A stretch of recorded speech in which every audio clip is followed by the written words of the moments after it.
Dice así la palabra del Señor. Estoy maravillado de que tan pronto os hayáis alejado del que os llamó por la gracia de Cristo para seguir un evangelio diferente. No que haya otro, sino que hay algunos que os perturban y quieren pervertir el evangelio de Cristo. Mas si aún nosotros o un ángel del cielo os anunciare otro evangelio diferente del que os hemos anunciado, sea anatema. Como antes hemos dicho, también ahora lo repito, si alguno os predica diferente evangelio del que habéis recibido, sea anatema. Pues busco ahora el favor de los hombres o el de Dios, o trato de agradar a los hombres, pues si todavía agradara a los hombres, no sería siervo de Cristo.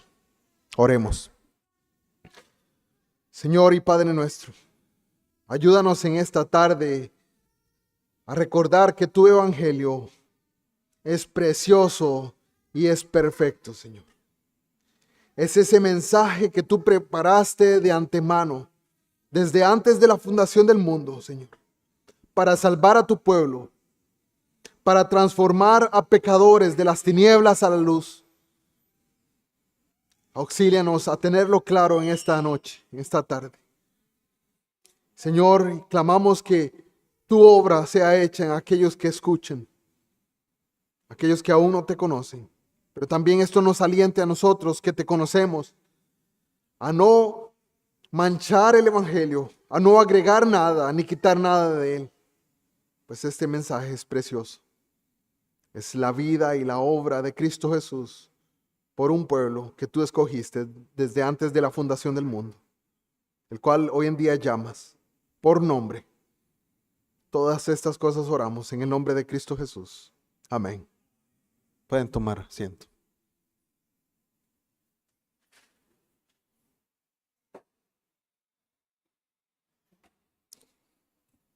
Para el año 2017, un poco más del 30% de la población mundial profesaba ser cristiana. Y aún para el 2020, el porcentaje ronda el 31.1%. Esto es una estimación según una organización que se llama el Pew Research Center, el Centro de Investigación de las Bancas. El cristianismo sigue siendo hasta nuestros días la religión más grande o más extendida en el mundo. Sin embargo, podemos decir que existe una diversidad muy amplia de opiniones acerca de la doctrina y de la práctica bajo la llamada sombrilla del cristianismo. Sí es cierto que muchos cristianos profesantes tienen una comprensión, un entendimiento adecuado de la teología que está contenida en las Sagradas Escrituras. No todos entienden las doctrinas bíblicas centrales de la fe tal como se resumen en los credos y las confesiones históricas. Muchos de los que dicen seguir a Jesús sostienen creencias que son contrarias y más bien se oponen a la enseñanza bíblica. Nosotros los cristianos debemos interactuar diariamente con personas en nuestros trabajos, en nuestras comunidades. Muchos de ellos incluso no hacen ninguna profesión de fe, ninguna profesión cristiana. Muchos de ellos pueden incluso hasta desafiar y oponerse abiertamente a la enseñanza de la Biblia. Aquí debemos ser claros y no ilusos. Siempre se han proclamado enseñanzas falsas, siempre. Tanto dentro como fuera de la iglesia. Estas en contra de la verdad de las Escrituras. Esto no debemos considerarlo algo nuevo, porque solamente hoy en día está sucediendo. Si lo pensamos así y decir que, bueno, es que hoy sí la iglesia sí está siendo muy atacada, nos desconectamos de nuestra fe histórica, porque la fe ha sido atacada en todas las épocas. Por lo tanto, hoy en día, al igual que en el transcurso de la historia de la iglesia, es esencial, es muy importante que los creyentes estemos bien versados en las doctrinas bíblicas, tanto de la revelación de Dios, del hombre, del pecado, de Cristo, de la expiación, de la salvación y de la eternidad. Los creyentes deben procurar familiarizarse con las características esenciales de las falsas enseñanzas, religiones y cosmovisiones que hay en el mundo. Esto para poder reconocer el error y refutarlo adecuadamente. Para ello, si el Señor lo permite, estaremos revisando algunas de las falsas enseñanzas que encontramos en la actualidad, ya sean en la iglesia o de las falsas religiones de nuestro tiempo. Es mi deseo que podamos estar siempre preparados para presentar defensa con mansedumbre y reverencia ante todo el que demande una razón de la esperanza que hay en nosotros, como estudiamos anteriormente en la epístola de Pedro. ¿Qué es importante? Bueno, es importante reconocer que hay verdades cristianas esenciales. Y aunque todo lo que Dios revela en las Escrituras puede considerarse esencial, todo es importante, todo es útil para el hombre de Dios, todo es útil para nosotros y para la vida de la iglesia. Algunas de las doctrinas bíblicas son más importantes para el sistema de la verdad cristiana. Esto es porque se encuentran en un punto más fundamental. Utilicemos como ejemplo un árbol que empieza a crecer torcido desde las pocas semanas o meses después de haber sido sembrado. Este árbol, en lugar de crecer hacia arriba, va a crecer hacia un lado y va a torcerse, va a dirigirse en una dirección que no es la que deseamos. Es muy diferente si ese árbol, después de muchos años de haber crecido y de haber ya estar grande, rígido, una de sus ramas sale para un lado. Ese árbol va a aguantar, va a soportar. De la misma manera, un edificio, cuando el error está en los fundamentos, en la parte que sostiene el edificio, las posibilidades de que ese edificio se derrumbe son mucho mayores. Al analizar las falsas enseñanzas y religiones, yo particularmente considero que los 32 capítulos que tiene nuestra confesión trata doctrinas o verdades esenciales. Y considero que esas son doctrinas bíblicas vitales, en las cuales debemos hacer alusión constantemente. Estas doctrinas que encontramos en nuestra confesión creo que son vitales para mantener el cristianismo tal y como nos lo dieron Jesús y los apóstoles. También podría, de alguna manera, resumirlos también en los siguientes tópicos o temas generales, los mencioné anteriormente, como la revelación, Dios, el hombre, el pecado, Cristo Jesús, la salvación, la vida de la piedad y la eternidad. ¿Por qué iniciamos con la revelación? Bueno, de alguna manera partimos de Dios. Dios es lo principal, Dios es lo más importante que debemos conocer.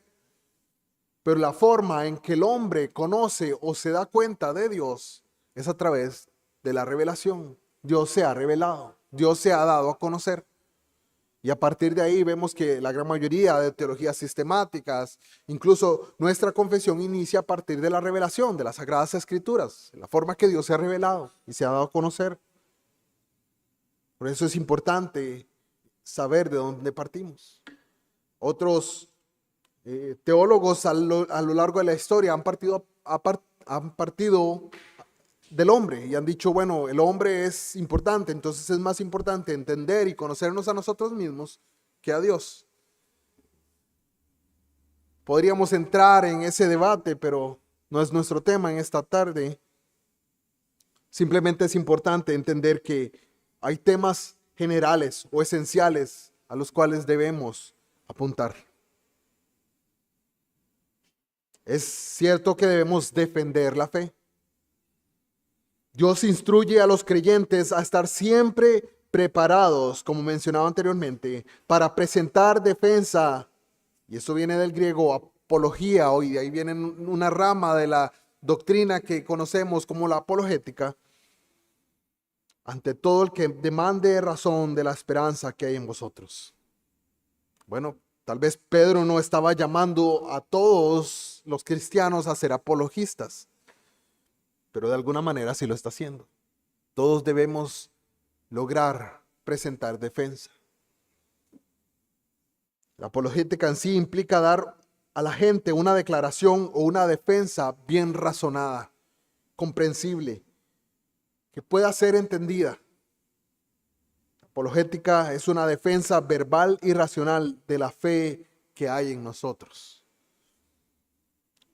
Para que podamos dar una defensa eficaz de la verdad, primero y ante todo debemos estar bien versados, debemos conocer las Sagradas Escrituras, debemos entender lo que las Escrituras dicen.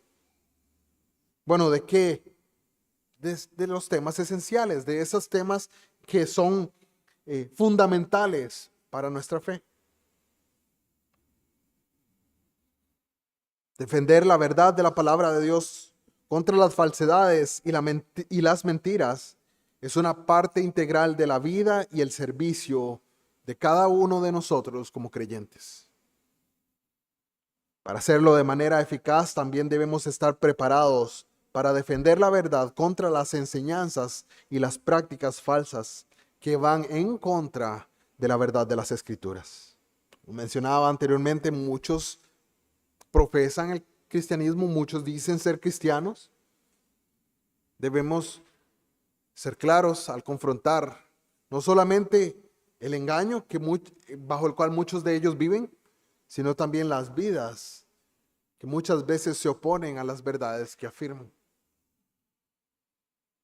Además de dar una defensa verbal razonada de la verdad de las Escrituras, los cristianos debemos dar una defensa de la verdad en la forma en la cual vivimos y actuamos. El testimonio del cristiano a la verdad a menudo viene en respuesta a la observación del mundo, de cómo se manifiesta la fe en la vida del cristiano. Pedro, en ese pasaje que hemos leído de 1 Pedro 3:15, introduce una dimensión ética al mandato de defender la fe. Recordemos que él exhortó a los creyentes a defender la fe, pero a hacerlo con mansedumbre y con reverencia. Con mansedumbre y con reverencia. Nuestras vidas sirven como defensa de la verdad. Jesús enseñó a sus discípulos y les dijo: en esto conocerán todos que sois mis discípulos, si tuvieres amor unos por los otros. El Señor les estaba entregando y dando herramientas por las cuales dar testimonio ante el mundo que les rodeaba. Asimismo, el apóstol Pablo encargó a los creyentes a que se comprometieran a hablar la verdad en amor. Esto lo podemos leer en Efesios 4:15. Este es un elemento clave a la hora de defender la fe. La manera en que decimos la verdad es un aspecto vital de nuestra defensa de la verdad. Esto es importante tanto para los pastores como para los laicos, tanto para el que enseña como para el que recibe la enseñanza. Como escribió el apóstol Pablo a Timoteo, porque el siervo del Señor, dice en 2 Timoteo 2:24, porque el siervo del Señor no debe ser contencioso, sino amable para con todos, apto para enseñar, sufrido, que con mansedumbre corrija a los que se oponen, por si quizás Dios les conceda que se arrepientan para conocer la verdad. Llamado, entonces vemos que es a defender la fe, pero a defenderlo dentro de los márgenes que Dios nos ha dado, dentro de las instrucciones que el Señor nos ha dado a conocer. Con mansedumbre.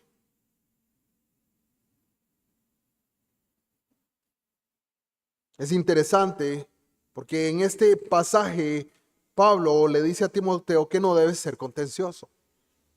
Pero también entendemos, según la epístola de Judas, en el versículo 3, que somos llamados a contender por la fe. Además de llamados a defender la fe, los cristianos deben contender por la fe. ¿Y qué significa contender? Bueno, pelear. Bueno, pero ¿cómo es que Pablo está diciendo que no debe ser contencioso? ¿Y cómo es que Judas está diciendo que debemos contender? Bueno, debemos defender y contender la fe que nos ha sido dada, pero no debemos hacerlo contenciosamente o pleiteramente. Es importante aclarar. No debemos defender o buscar pleitos simplemente por el hecho de tener la razón. Debemos hacerlo con mansedumbre. El pastor nos indicaba una enseñanza y yo tenía la idea que había sido hace poco, pero fue hace cerca de 11 meses que el pastor nos enseñó este pasaje de Judas. La iglesia en sí debe ser proactiva en el avance de la verdad. Debe exponer, debe refutar, debe reprender y corregir todo error teológico. La palabra nos llama a esto. Esto lo vemos muchas veces en la forma en que Pablo interactuó contra las falsas enseñanzas e ideologías que fueron representadas en el mundo romano, en el medio en el cual él estaba.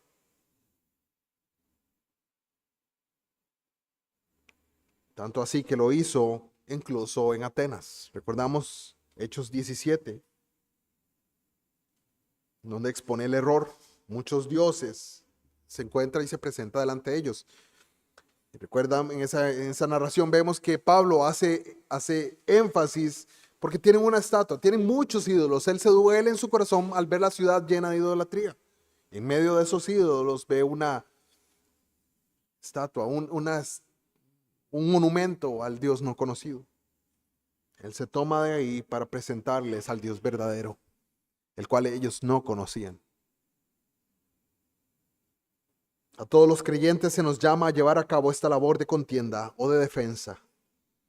También es claro que en manera especial a los pastores y maestros se les da la responsabilidad de contender por la verdad en nombre de los miembros de la iglesia. Esto incluirá muchas veces exponer las falsas enseñanzas, pero no solamente las enseñanzas, sino también las falsas formas de vida que contradicen a la verdad. Pablo instruye a Tito a reprender a aquellos cuyas vidas contradicen el evangelio para que sean sanos en la fe. Tito 1:13. También se refirió a aquellos que profesan conocer a Dios, pero con sus hechos lo niegan. 1:16. El apóstol Juan también lo hizo. En segunda de Juan, capítulo 9, versículo 11, Juan encargó a la iglesia que no le diera a nadie la oportunidad de difundir enseñanzas falsas entre la comunidad cristiana. Pablo lo vuelve a hacer a los ancianos, al indicarle a los ancianos de Éfeso que estuvieran alerta ante el hecho de que entre ellos, dice, se levantarían hombres que hablarán cosas perversas para arrastrar tras de sí a los discípulos. Este llamado a contender por la fe es un tema común y lo vemos en todas las epístolas pastorales de Pablo. Primera Timoteo, Segunda Timoteo y Tito. Vemos entonces que no solamente es un asunto de saber, de discernir o de conocer. Es mucho más que un asunto meramente académico. El hecho de defender la fe es un asunto de vida. ¿Por qué? Porque es un asunto de fe. Y conforme a lo que realmente creemos, así entonces vamos a vivir. Podemos hablar, podemos decir muchas cosas acerca de la fe que tenemos. Pero hermano, nadie puede engañarse. El Señor no puede ser burlado. viviremos lo que realmente creamos. Y así el mundo afuera. Lo que realmente creemos, esa es la forma en que vivimos.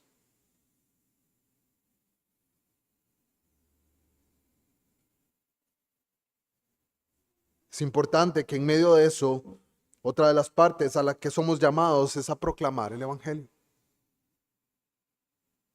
En vista de que Dios ha designado pastores para guardar la verdad, la predicación de la palabra de Dios es el medio principal de defensa y de preservación de la verdad.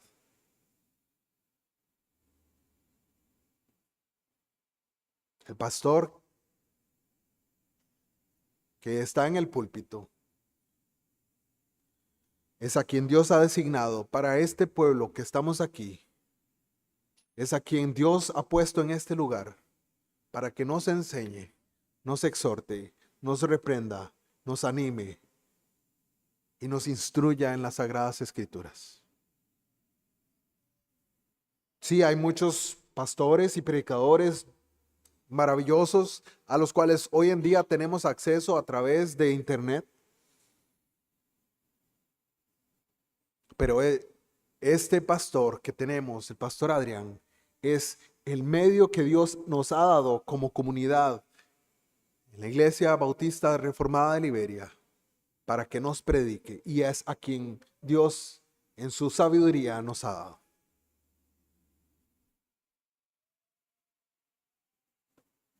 Debemos atesorar su predicación porque es el medio que Dios usa para hablarnos.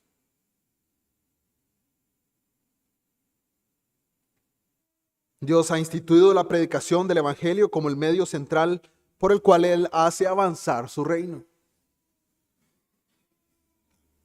Predicación constante que se transmite desde este púlpito es el medio central por el cual el Señor avanza su reino en este pueblo, en esta ciudad. Y tal vez lo eleve mucho al decir en esta ciudad, pero bueno, ciertamente entre nosotros.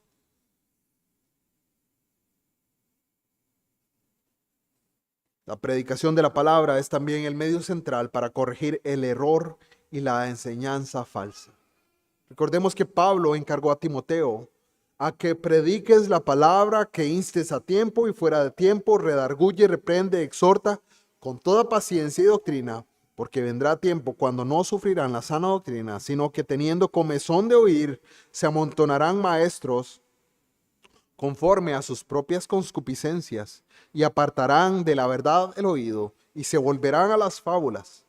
Pero tú, sé sobrio en todo, soporta las aflicciones, haz obra de evangelista, cumple tu ministerio.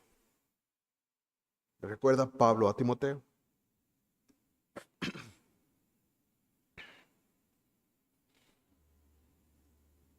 Aunque no todos son llamados y dotados para predicar y enseñar en la iglesia, todos los miembros de la iglesia sí son llamados por Dios a ser fieles en la propagación de su palabra, en sus interacciones diarias con el mundo alrededor.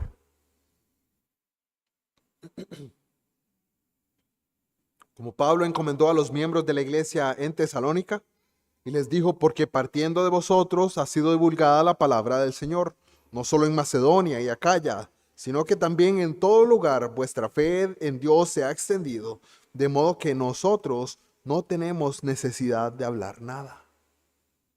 Pablo alaba a los tesalonicenses, puesto que básicamente donde ellos estuvieron o con quienes ellos compartieron, interactuaron, estaban tan claros en la enseñanza que les fue dada por parte de los tesalonicenses que no tuvieron necesidad de aclarar nada. Pablo dice, donde quiera que anduve, los que tuvieron interacción con ustedes están tan claros en la doctrina que no tengo necesidad de enseñarles nada. Y qué asunto tan encomiable para nosotros. Debería ser así. No necesariamente lo es, pero debemos como iglesia anhelar y desear algo como esto. que con aquellos con quienes hemos interactuado estén tan claros en la doctrina, en la verdad del Evangelio, que cuando otro creyente se encuentra con ellos dicen, mira, sí le fue bien enseñado.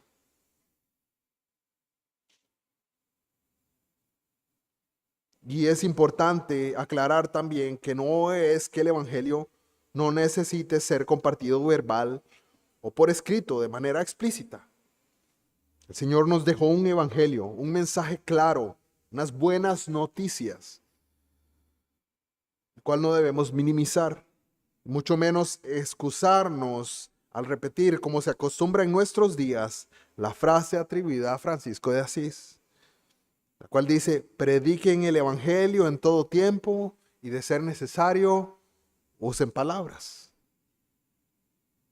A nosotros se nos ha dado un mensaje claro, explícito, de buenas noticias.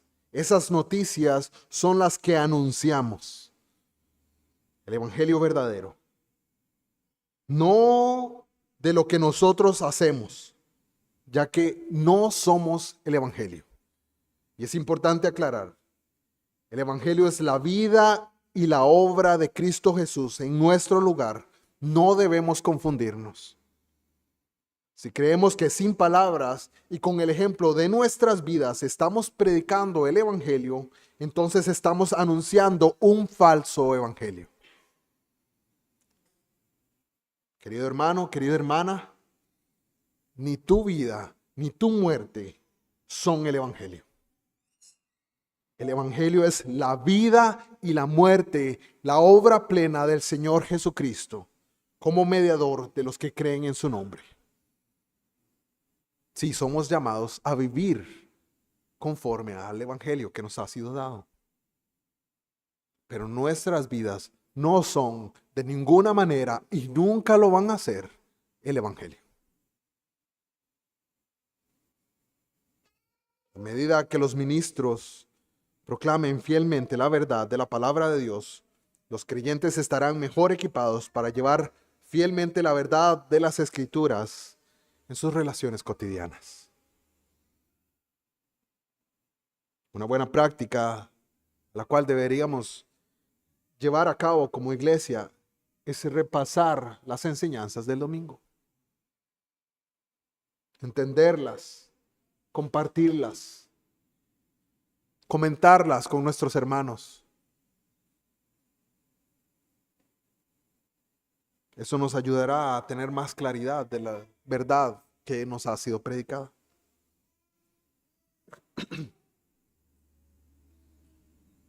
Otra parte de lo que nos ha sido encomendado es la refutación de las falsas enseñanzas.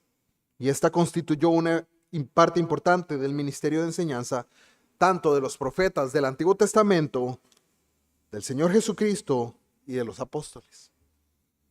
De hecho, muchos de los escritos del Nuevo Testamento se escribieron específicamente para combatir la enseñanza o la amenaza de las falsas enseñanzas y la controversia en la iglesia temprana. Jesús y los apóstoles lucharon constantemente contra perversiones legalistas de la doctrina de la justificación solo por la fe. También lucharon contra puntos de vista aberrantes acerca de la resurrección. Lucharon contra rechazos a la deidad de Cristo, contra negaciones de la segunda venida de Jesús y contra un libertinaje antinomiano. Todos estos temas están en el Nuevo Testamento. O la refutación a estos temas se encuentra en el Nuevo Testamento. De principio a fin, en el Nuevo Testamento aborda la controversia doctrinal y rechaza y refuta el error. La iglesia durante la era apostólica fue sacudida por varias enseñanzas falsas. La iglesia de hoy continúa siendo amenazada por una serie de doctrinas falsas. En nuestros días escuchamos de los evangelios de la prosperidad, el rechazo de la soberanía y la providencia de Dios. las negaciones de la deidad de Cristo, la enseñanza legalista sobre la justificación y la santificación, y también el antinomianismo, es decir, el rechazo a la ley de Dios. Estas son algunas de las enseñanzas falsas que se han arraigado en varias iglesias en nuestros días. Los maestros y los miembros de las congregaciones deben oponerse por igual a estas formas de enseñanza falsa en todo momento donde surjan. Hay algunas batallas que como creyentes no es necesario luchar, pero esta en particular es una a la que Dios nos ha llamado. En la medida en que el Señor nos permita, vamos a mencionar algunas de las falsas enseñanzas y vamos a compararlas con las enseñanzas que sí están contenidas en las Sagradas Escrituras.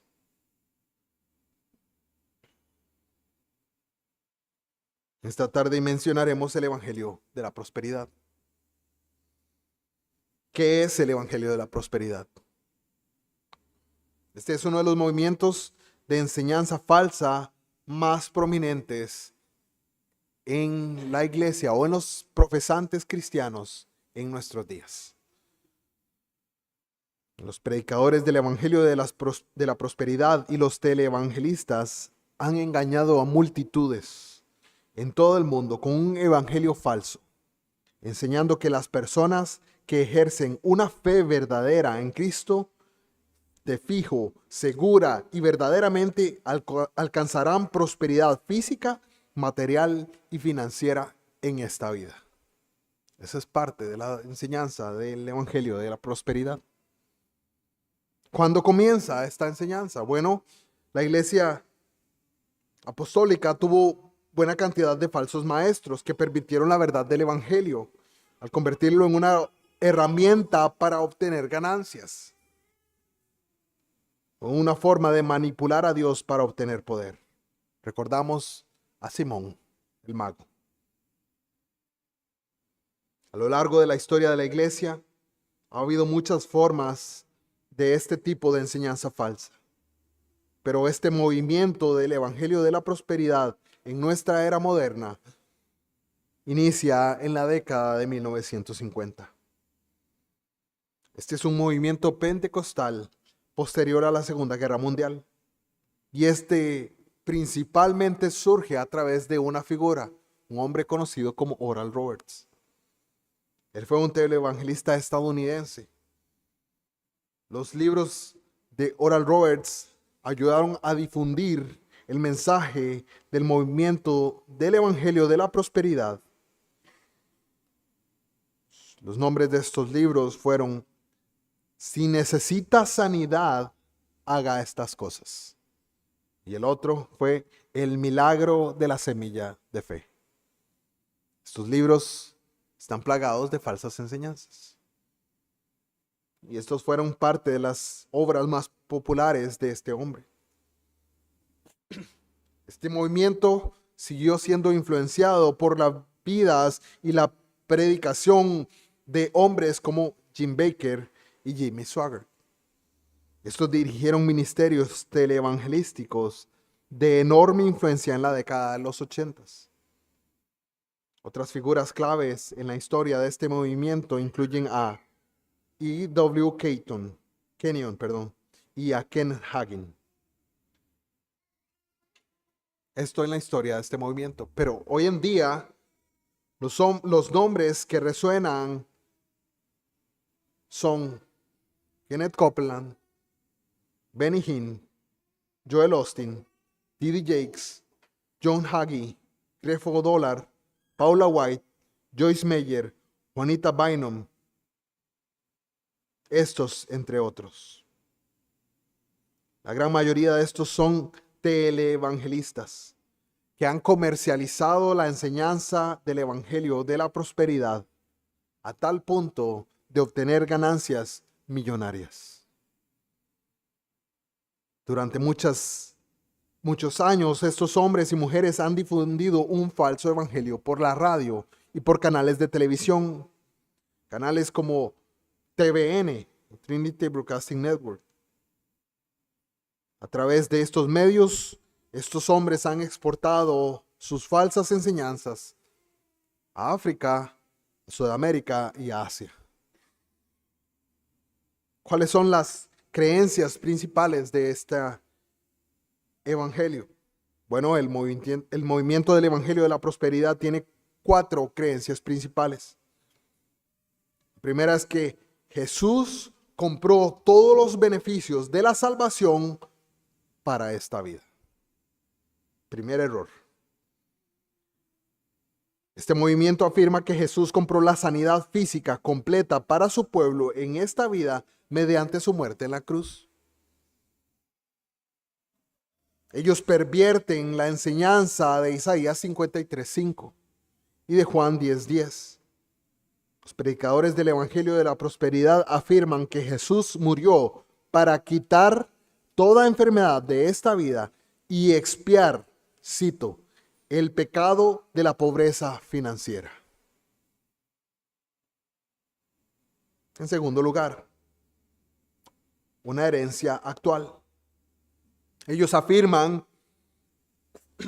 que en el pacto que Dios hizo con Abraham, Dios prometió una vasta herencia material y financiera para los creyentes en esta vida. Si una persona cree en Jesús, dicen, heredará grandes posesiones y bendiciones tangibles en esta vida. Tercero, dar para recibir. Los predicadores del Evangelio de la Prosperidad enseñan a sus seguidores que la manera de obtener riquezas es dar más dinero al reino, especialmente dando convenientemente a sus iglesias y a sus ministerios. Ellos dicen la cantidad de prosperidad material y financiera que usted espera recibir es proporcional a lo que usted da.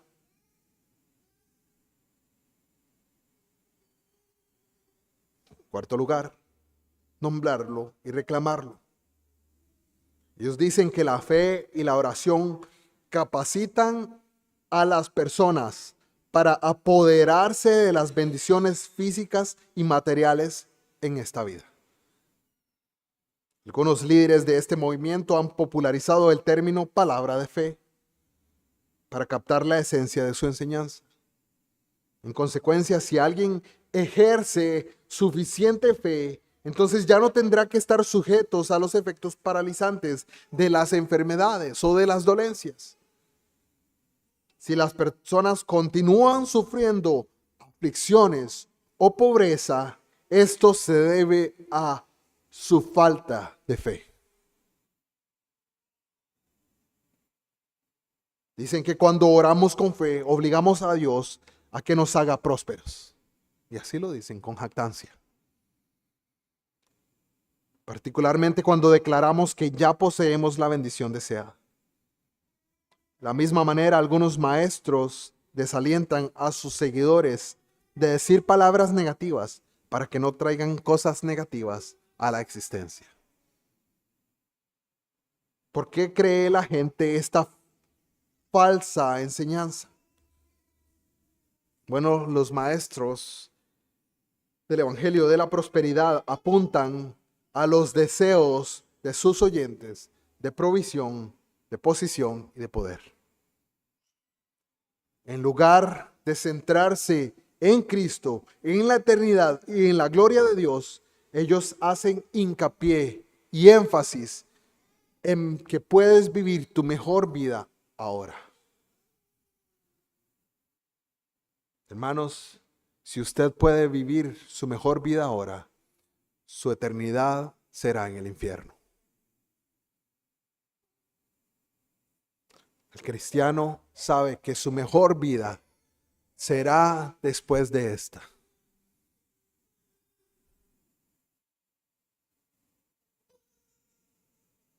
Muchas personas en comunidades económicamente deprimidas, en países del tercer mundo, siguen esta enseñanza porque ofrece promesas de liberación de la pobreza y de la enfermedad. Otros la siguen porque esta enseñanza justifica la avaricia de sus corazones. ¿Cómo se sostienen estas enseñanzas frente al cristianismo bíblico? Bueno, según las Escrituras, la prosperidad física y material, financiera, no son señales seguras del favor de Dios. Y el sufrimiento que experimentamos en esta vida no es una señal segura de que Dios se encuentra contra nosotros. La Biblia nos enseña que la prosperidad material es a menudo una trampa y que el sufrimiento es a menudo una señal de bendición. De hecho, el Señor lo enseña en el Sermón del Monte.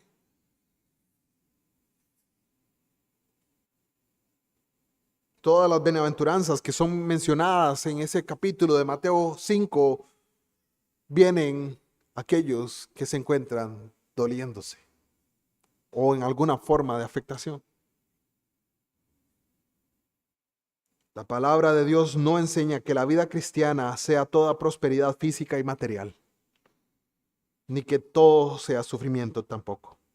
Más bien enseña que puede haber tiempos de prosperidad y tiempos de sufrimiento en la vida del creyente. Pablo se lo dijo a los filipenses. Las Escrituras nos advierten a que no pongamos nuestro corazón en las riquezas. También nos enseña a los creyentes ricos a no confiar en las riquezas. En contraste con las 4 creencias principales del Evangelio de la Prosperidad, la Escritura nos enseña lo siguiente. En la predicación apostólica de la cruz, Dios llama a las personas a venir a Cristo para el perdón de los pecados. Jesús murió para expiar los pecados de su pueblo. El enfoque nunca está en la prosperidad física o financiera o material de esta vida. Si bien Jesús asegura bendiciones externas, muchas veces incluyó esta la sanidad física. Si los creyentes llegarán a disfrutar de los beneficios plenos de la muerte de Cristo en la resurrección. En la resurrección. Dios prometió a Abraham que heredaría el mundo. Podemos leerlo en Romanos capítulo 4 y versículo 13.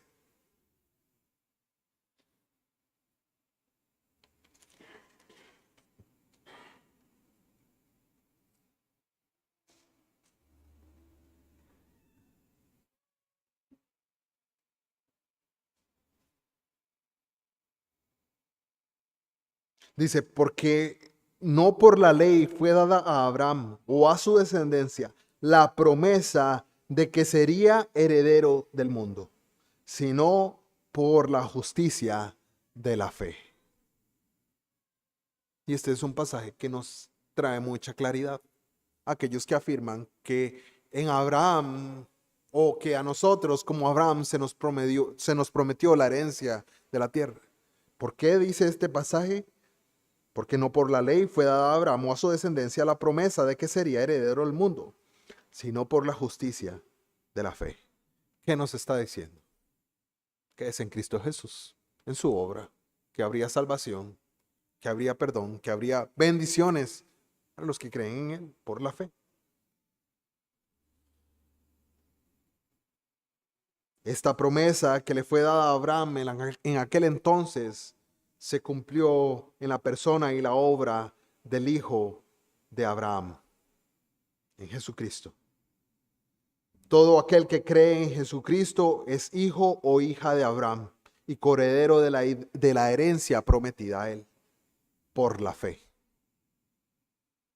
Por la misma fe que ejerció Abraham, recibimos nosotros las bendiciones de la salvación, de la justificación, de la adopción, del Espíritu Santo prometido y de la garantía de una herencia eterna. Los creyentes no poseerán plenamente la herencia en esta vida hasta la resurrección en el día postrero. Los creyentes tienen el deber y el privilegio de dar generosamente a la obra del reino de Dios en esta vida. Dios hace que su gracia abunde hacia su pueblo cuando dan generosamente para que estén equipados para seguir dando generosamente. Las Escrituras nunca nos enseñan a dar para ganar o dar para acumular tesoros para nosotros mismos. Sí, somos llamados a dar para el avance de la obra del reino de Cristo en esta tierra.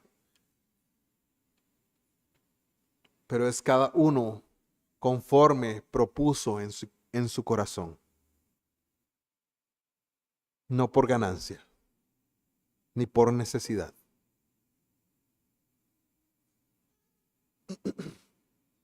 El apóstol Pablo oró fervientemente al Señor por sanidad.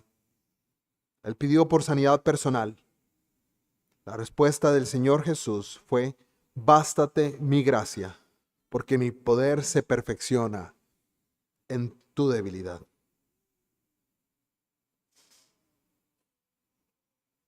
Estamos claros de que no fue una falta de fe de Pablo. Dios no ha prometido sanidad completa en esta vida. Promete sanidad completa para las personas solo en la resurrección, en el día postrero.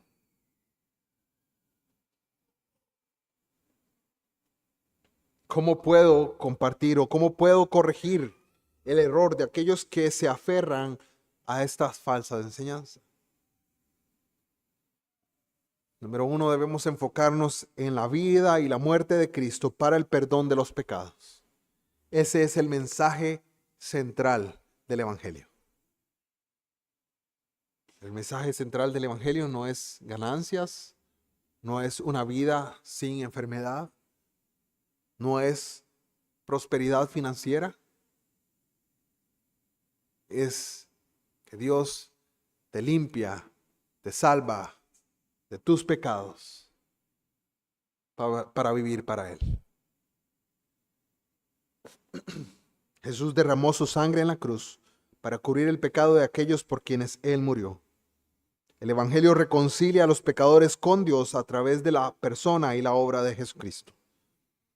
El apóstol Pablo explicó el mensaje de la cruz cuando escribió: al que no conoció pecado, por nosotros lo hizo pecado para que nosotros fuésemos hechos justicia de Dios en él. Cristo nos redimió de la maldición de la ley, haciéndose por nosotros maldición, porque está escrito: maldito todo el que es colgado en un madero. Para que en Cristo Jesús la bendición de Abraham alcanzase a los gentiles, a fin de que por la fe recibiésemos el espíritu de la promesa. Debemos enfocarnos en la vida y la muerte de Cristo para el perdón de los pecados. Hermanos, el mundo exterior, aquellos que no conocen a Cristo hoy en día, no necesitan un mejor estatus financiero. Sí es cierto que muchas veces ayuda a vivir una vida más fácilmente. Lo que ellos necesitan es la salvación de sus almas.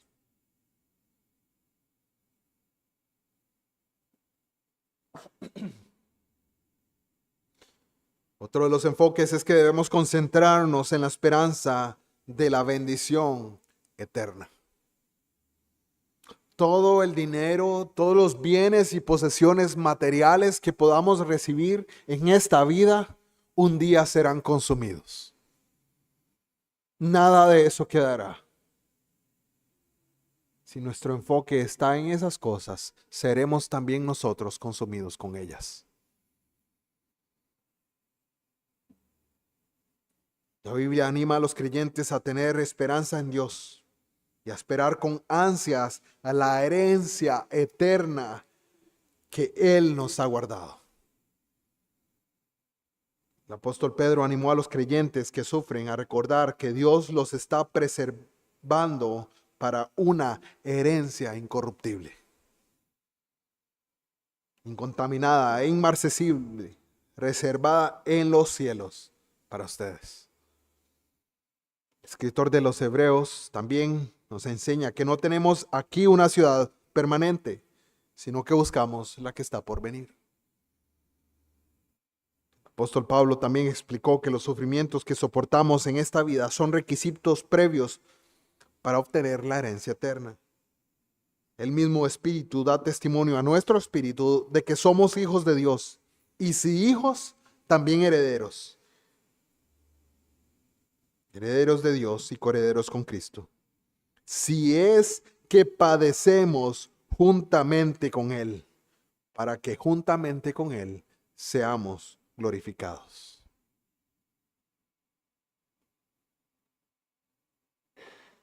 La Biblia nos llama a padecer en esta vida. El Señor nos llama a padecimientos en esta vida. ¿No nos gusta? Bueno, no nos gusta el Evangelio de Dios. Si la gente no quiere escuchar esto, no quiere escuchar la verdad.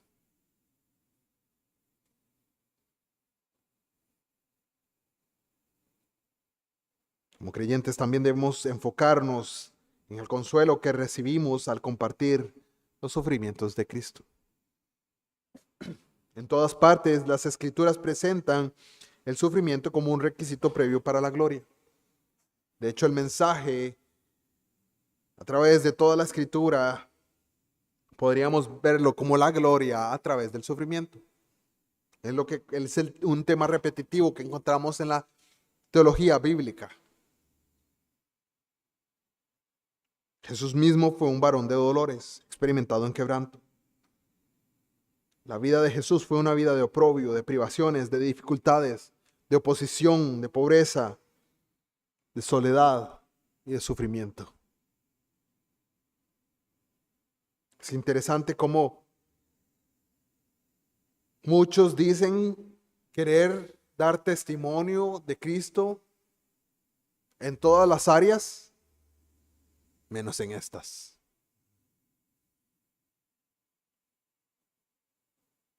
Los discípulos siguieron los pasos del Señor Jesús.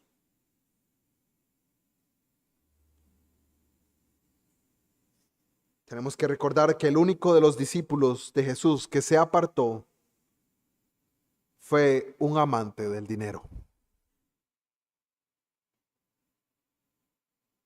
El Señor tiene sus medios y Él ha ordenado que su pueblo sufra por causa de Cristo en esta vida.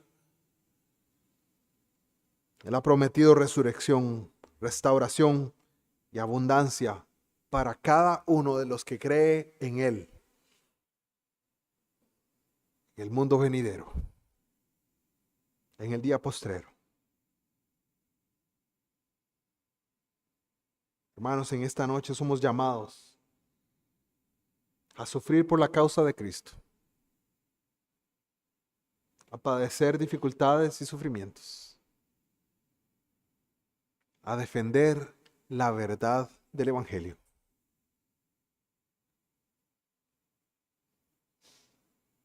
Nuestra esperanza está en que el mismo Señor nos ha dicho que Él no nos abandonará, no nos dejará, y que el que empezó la buena obra en nosotros, la concluirá y la llevará al final.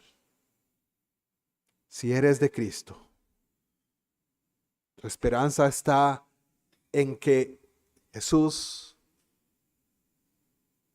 permanece fiel y permanecerá fiel a su palabra. Siempre. Siempre.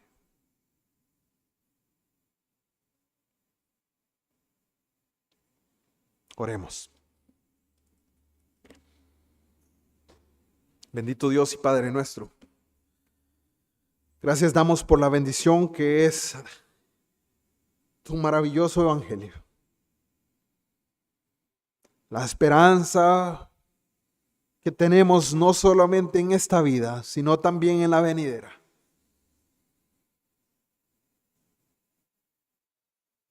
El creyente está confiado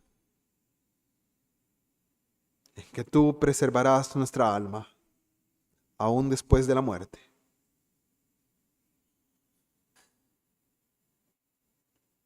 Tú has dado vida eterna a todos los que creen en ti, a tu pueblo, a los que tú escogiste de antemano, desde antes de la fundación del mundo, para que fueren santos y sin mancha delante de ti. Ayúdanos, oh Dios, a creer la verdad de tu evangelio, plena, sin manchas, sin distorsiones, a defender la fe que nos ha sido dada, tu evangelio verdadero.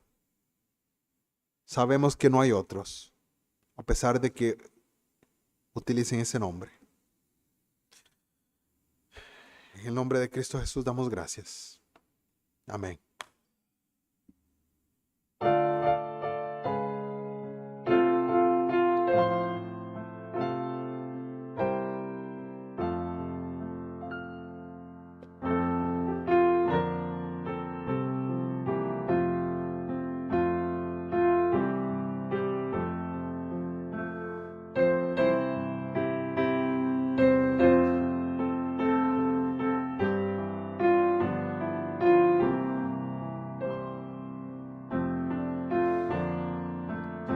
Un momento, tenemos la cena del Señor.